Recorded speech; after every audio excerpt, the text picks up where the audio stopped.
Welcome to SOS Media, your number one source of the latest news, opinions, and in-depth investigations that dig deeper into today's developing stories around the globe. A former federal prosecutor who was instrumental in the R. Kelly prosecution had earlier shed light on the gravity of the situation facing the entertainment music big name Sean Diddy Combs. According to lawyer Nadia Shihata, the unfolding investigation into the hip-hop mogul appeared to be adopting a strategy reminiscent of the R. Kelly case she led. She emphasized the fact that the raids that were carried on both Combs' Los Angeles and Miami properties signaled an escalation in the seriousness of the probe. Ashley Banfield hosted a discussion on the matter with Shihata, whose insights revealed a carefully orchestrated investigation by the federal authorities. According to Shihata, the decision to conduct searches at two of Combs' residences was a clear indicator of the investigation's advanced stage. Taking an overt step in the investigation of searching two homes means the investigation is well underway here. They've clearly have probable cause to believe a federal crime has been committed, and that evidence of that crime or multiple crimes would be found in the two locations that they searched, she then explained. Shihata's observation highlighted the meticulous approach that was taken by the investigators, mirroring the well-orchestrated tactics that led to the unfortunate conviction of R. Kelly. Shihata actually talked confidently, seeming to refer to an invisible blueprint of how events would eventually unfold. One rather unconvincing key aspect of the discussion between Banfield and Shihata was the role of non-disclosure agreements in such high-profile cases. Shihata highlighted the possible potential for non-disclosure agreements to impede the willingness of individuals to come forward with information, yet with no proof of existence of such agreements so far. NDAs can make people very reluctant and hesitant to speak to law enforcement, so if it's someone that law enforcement is not already aware of, they may be wary to themselves contact law enforcement to provide information. And so they can still deter people in that sense, Shihata struggled to explain. However, she also pointed out that federal authorities are not deterred by these agreements, having the power to subpoena information and question witnesses. And for most of us who have followed R. Kelly's cases very closely do know that the government also has the potential to influence the kind and content of the testimonies the witnesses give. I can highly testify that Shihata was talking from an informed point of view. According to Shihata, this capability could eventually encourage more people to break their silence and intensifying the scrutiny on Combs. Unfortunately though, this will include those who think they can make quick money by falsely testifying against him.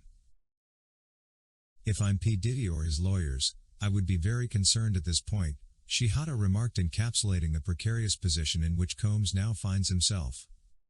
Yet again, another former prosecutor with the U.S. Attorney's Office who worked specifically on human trafficking also offered up a grim prediction about P. Diddy's possible future. During an insightful yet alarming discussion, Nima Rahmani, who is now president and co-founder of West Coast Trial Lawyers, shed light on the precarious legal situation currently entangling music mogul P. Diddy. The conversation, which mainly centered around the recent lawsuit by Cassie against Diddy, has opened up a Pandora's box of legal woes for the bad boy founder, including alarming allegations of illegal human trafficking. These R. Kelly-like accusations have kicked off an investigation led by prosecutors from the formidable Southern District of New York. Cassie was with P. Diddy for a decade and she knew where the bodies were buried, and she spilled it all out, and that encouraged other victims to come forward, Rahmani said of the initial lawsuit that kicked off a flurry of civil suits against the music mogul. Now, Diddy Combs has been hit with a court summons by Rodney Jones, the music producer who has accused the rap mogul of intimate misconduct. According to documents viewed by SOS Media, Jones's legal team has given Sean Combs 60 days to respond to the summons, which is dated April 17 and was filed in the Southern District of New York. We should also recall that earlier this month, a judge in the Southern District of New York issued an order requiring counsel for both parties in the case to appear for a telephone conference on April 9, 2024 at 3:30 p.m. The order was issued by Judge Paul Utkin, who is currently overseeing the case. Rodney Jones filed a $30 million lawsuit against Sean Combs in February that raised several different accusations against the music mogul, including misconduct, grooming, trafficking, forced drug use and fraud. Jones's filing to the federal district court in New York lists in detail his allegations, with one section claiming that Combs' music industry associates, who are also named in the lawsuit, financially benefited from facilitating his alleged unlawful behavior, gaining access to his powerful connections. The whole situation now tends to point to the weapon the government finds very convenient to bring these influential and rich hip-hop and R&B artists down: the RICO. I don't want to say that Romani and Shihata are prophets, they just know how the system works. Meanwhile, P. Diddy was recently seen looking reflective as he took a phone call at his Star Island mansion in Miami Beach, Florida, amid his ongoing legal drama, according to an expert. The 54-year-old, whose real name is Sean Combs, wore an all-black outfit as he was seen with his eyes closed while he spoke on the phone. He wore a tight t-shirt and a pair of shorts and carried around a towel as he paced up and down while on the call. It's unclear who the music mogul was on the phone with or what the conversation was about. However, body language expert Judy James has suggested he looked like he was listening intensely. There is a pose here where Diddy stands with his chin raised and his face turned to the sun, the phone clamped to his ear while his other hand trails a bag or a towel.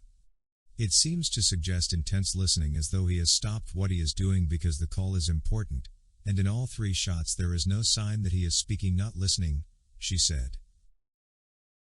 His eyes are closed here and with his head tilted back, and the impression could be that he is hearing important news of some kind. It looks reflective, as though he is processing what he is hearing, she added. P. Diddy has been spending a lot of time in his Miami home as he's currently facing various legal charges, including multiple assault lawsuits. His homes in Los Angeles and Miami were also raided in connection to an ongoing trafficking investigation. He has vehemently denied all accusations and maintains his innocence.